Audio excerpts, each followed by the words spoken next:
2015-2016.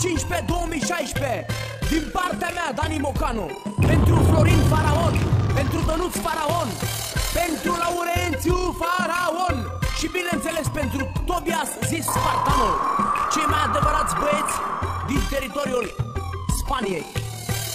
De la o parte nu mă supăra, stai în bagada dușmane, nu mă enerva.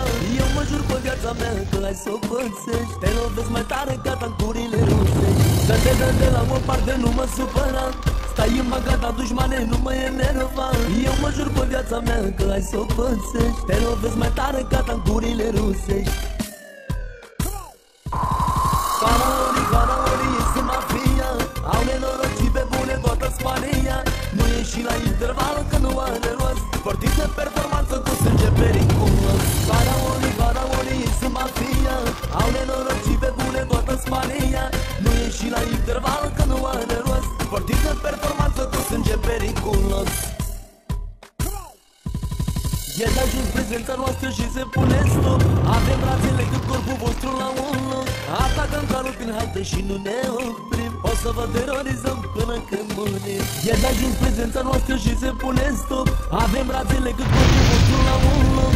Atacăm calul prin haltă și nu ne oprim, o să vă terorizăm până când murim.